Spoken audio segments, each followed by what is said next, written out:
Good morning बेटा।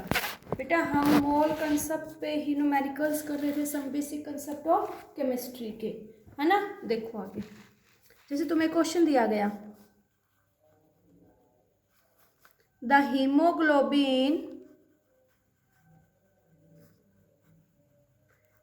Haemoglobin from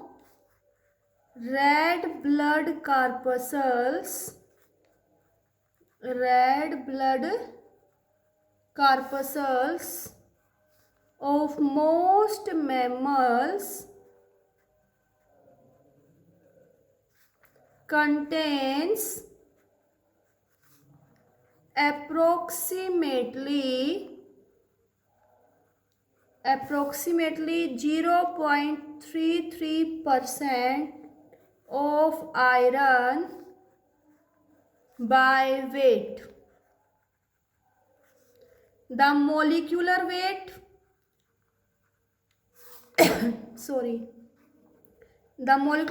of hemoglobin is 67200. The number of iron atom in each molecule of hemoglobin. ठीक है, तुम्हें ये question दिया हुआ है।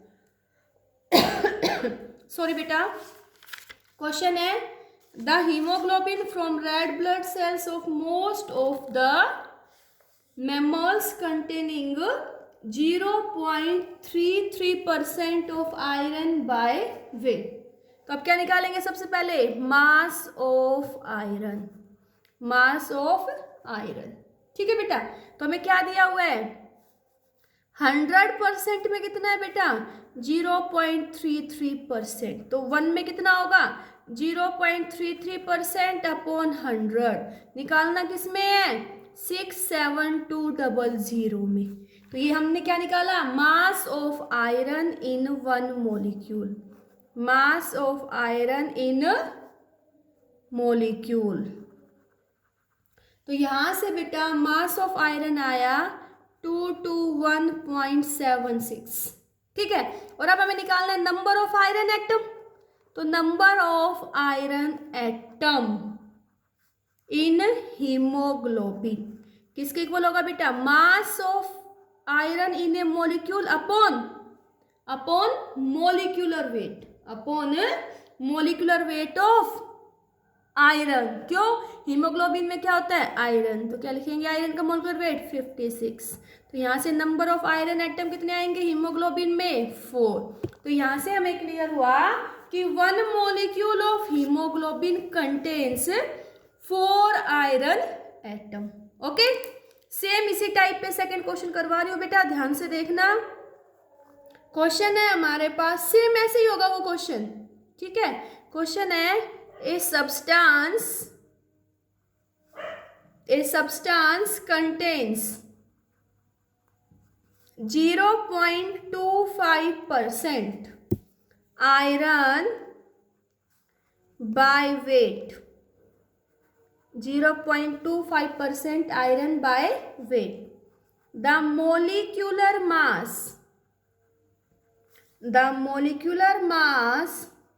of the substance is 89600 beta.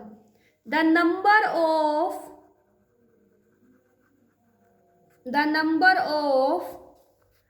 iron atom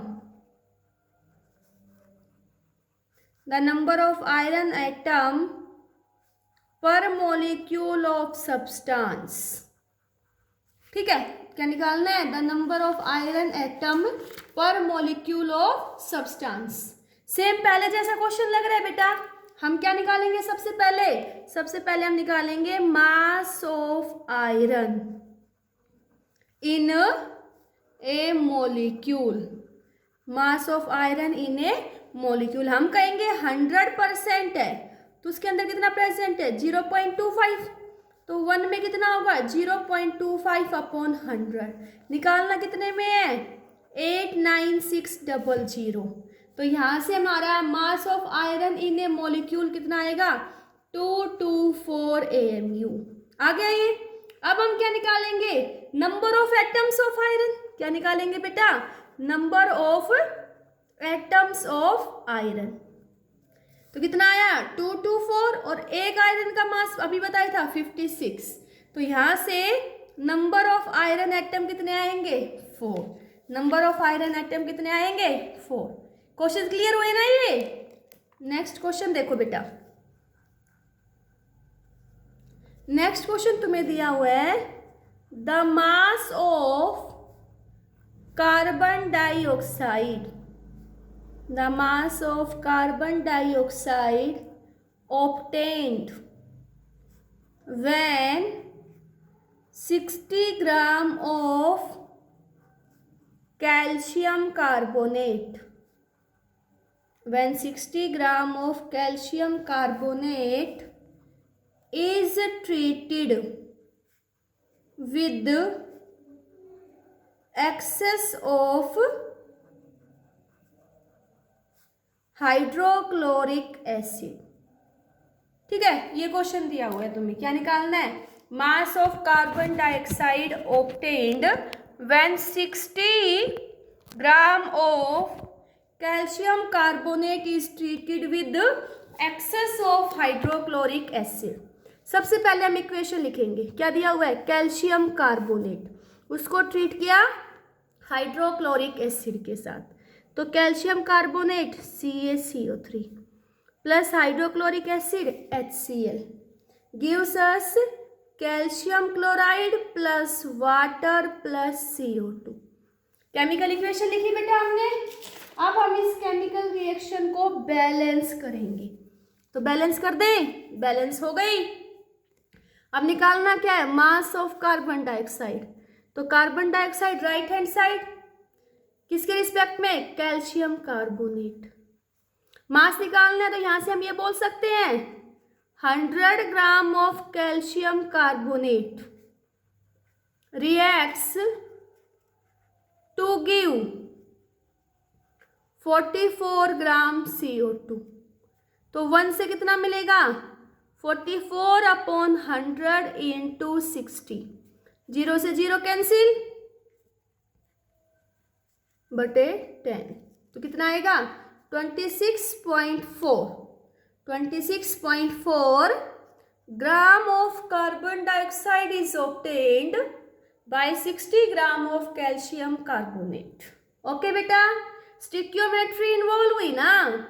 हमें क्या करना है सबसे पहले बैलेंस्ड केमिकल रिएक्शन लिखनी है, उसके बाद जो हमें कैलकुलेट करना है उसको राइट हैंड साइड, जिसके रिस्पेक्ट में कैलकुलेट करना है वो left hand side. Okay clear हुआ।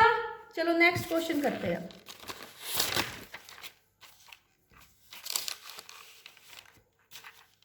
नेक्स्ट क्वेश्चन देखो बेटा। नेक्स्ट क्वेश्चन हमें दिया हुआ है what volume of hydrogen, what volume of hydrogen at NTP will be liberated when 3.25 gram of zinc completely dissolved in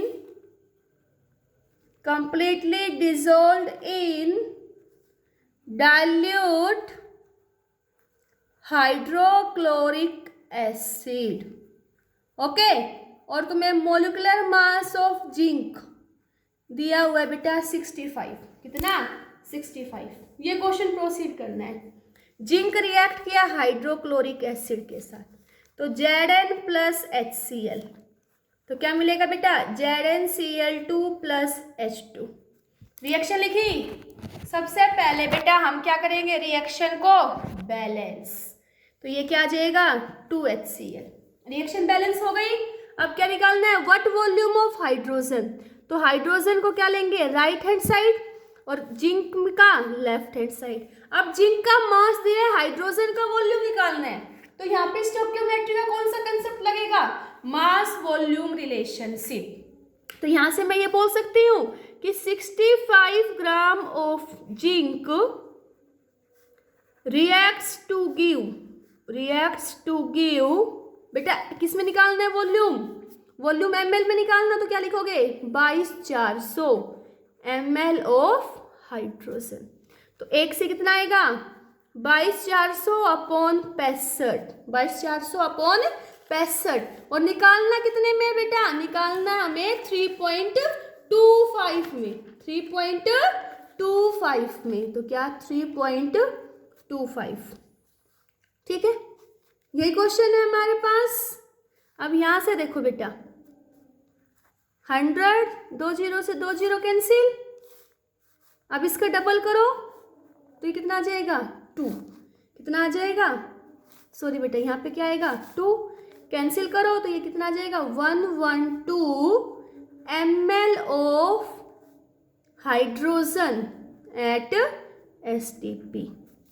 okay, clear हुआ ना ये न्यूमेरिकल। यहाँ पे स्टोइकियोमेट्री लगी है और उसका कौन सा कंसेप्ट लगा है, mass volume relationship. Okay, next question देखो,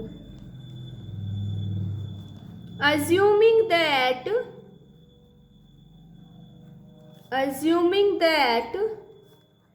petrol is octane, फॉर्मूला दे रखा है C8H18 and has a density of 0.8 ग्राम पर ml, 1.425 liter of petrol on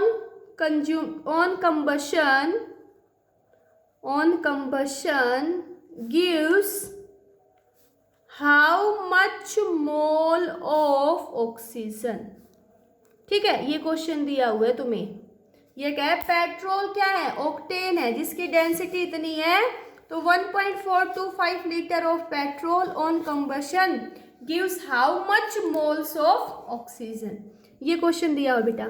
तो यहाँ देखो पेट्रोल की डेंसिटी दी हुई है, वॉल्यूम दिया हुआ है, सबसे पहले मास निकाल लोगे, फॉर्मूला क्या होता है, density is equal to mass upon volume, yes और नो, क्लियर हुआ बेटा। तो यहां से क्या निकाल लोगे, मास, डेंसिटी कितनी है 0.8, बेटा ये देखो लीटर में, ये ml में, तो जो वॉल्यूम हमें किस में दिया हुआ है, लीटर में, इसको मिलीलीटर में कन्वर्ट करेंगे, मल्टीप्लाई बाय 1000, तो ये हमारे पास ml में कितना आ जाएगा 1425। ओके, तो यहाँ से हम सोल्व करेंगे तो मास आएगा 1140 gram, this is the mass of octane. और क्या हो रहा है बेटा ऑक्टेन का, कंबशन क्या होता है, when an hydrocarbon is burned in presence of oxygen then it will gives us carbon dioxide plus water. तो हाइड्रोकार्बन क्या है C8H18, on combustion oxygen gives CO2 plus H2O, reaction को बैलेंस करेंगे, यहाँ कार्बन 8 तो यहाँ 8 से मल्टीप्लाई, यहाँ हाइड्रोजन 18 तो यहाँ 9, 8 दूनी 16 और 9 25, तो यहाँ क्या लिख दो 25/2। क्लियर हुआ, हाँ समझ आए ना बेटा। तो यहाँ देखो अब तुम्हें यहाँ इसका क्या दिया हुआ है, मास दिया हुआ है, क्या दिया हुआ है मास, और हमें क्या निकालना है ऑक्सीजन, तो 25/2 इंटू O2, इसको रखोगे राइट हैंड साइड, किसके रिस्पेक्ट में C8H18। यहाँ सबसे पहले इसका मास निकाल लो, क्या निकाल लो मास, देखो बेटा 12 इंटू 8 प्लस 18 इंटू 1, ठीक है, तो 12 8 96 प्लस 18 कितना आएगा 114, तो हम कहेंगे 114 gram of octane, 114 gram of octane gives us 25 into 2 into 32, तो ये कितना हो जाएगा बेटा 16, तो 1 ग्राम कितना देगा 25 इंटू 16 अपॉन 114 इंटू निकालना कितने में है 1140 में, ये 1 पे, ये 10 पे। 25 को 16 से मल्टीप्लाई करेंगे, ठीक है, तो कितना आएगा 0 0 2 1, ओके। और यहाँ पे भी 0 है तो 1 2 0 0 0 ग्राम ऑफ, क्या निकाल लिया हमने, gram of oxygen, gram of oxygen. Clear हुआ। अब हमें क्या निकालना है, नंबर ऑफ मोल्स, किसके, ऑक्सीजन के। तो number of moles is equal to 1200 upon molecular weight 32। बेटा इसको काट दो 4 से, 4 8 32, 4 तिया 12, ओके। 8 एकम 8, 8 दूनी 16, 8 तिया 24, 8 तिया 24, 3 पे कटेगा ना ये, तो यहाँ से सॉल्व करके क्या निकाल देंगे, नंबर ऑफ मोल्स। समझ आया। देखो बेटा हमें पहले क्या दिया हुआ था, डेंसिटी और वॉल्यूम, तो हमने इसका क्या निकाल लिया, मास निकाल लिया। क्या निकाल लिया, मास। मास आने के बाद हमने यहाँ पे यूनिटरी मेथड अप्लाई किया और हमने क्या निकाल लिया, वेट ऑफ ऑक्सीजन। वेट आने के बाद हमने नंबर ऑफ मोल्स के लिए फॉर्मूला लगा दिया, weight upon molecular wait. Clear हुआ ना ये न्यूमेरिकल। चलो नेक्स्ट न्यूमेरिकल देखो, बहुत छोटा सा है, डायरेक्ट फॉर्मूला मैंने तुम्हें पढ़ाया हुआ है। क्वेश्चन है specific heat, specific heat of a metal is 0.16, it's approximate atomic weight is। अब बेटा स्पेसिफिक हीट दी हुई है और क्या निकालना है, अप्रोक्सीमेट एटॉमिक हीट इज। अगर हमें फॉर्मूला डायरेक्ट पता है तो हम क्वेश्चन को कर पाएंगे, अदरवाइज हम इस क्वेश्चन को नहीं कर पाएंगे। क्या रिलेशन था बेटा, atomic weight into specific heat, atomic weight into specific heat is equal to 6.4। यहाँ से क्या निकालना है, एटॉमिक वेट, तो एटॉमिक वेट क्या आएगा 6.4 अपॉन स्पेसिफिक हीट 0.16, ऊपर क्या आएगा 100, नीचे 10, 0 से 0 कैंसिल, 16 एकम 16, 16 चौके 64, तो यहाँ से हमारे पास कितना आ जाएगा बेटा एटॉमिक वेट 40, कितना आ जाएगा 40। तो ये क्वेश्चन हम तभी कर सकते हैं तब हमें फॉर्मूला पता हो। अगर बेटा क्वेश्चन ये भी हो सकता था, एटॉमिक वेट दे दे स्पेसिफिक हीट पूछे, या स्पेसिफिक हीट दे दे एटॉमिक वेट पूछे, तो फॉर्मूला क्या लगाओगे, atomic weight into specific heat is equal to 6.4। Okay, clear हुआ ये बेटा, थैंक यू।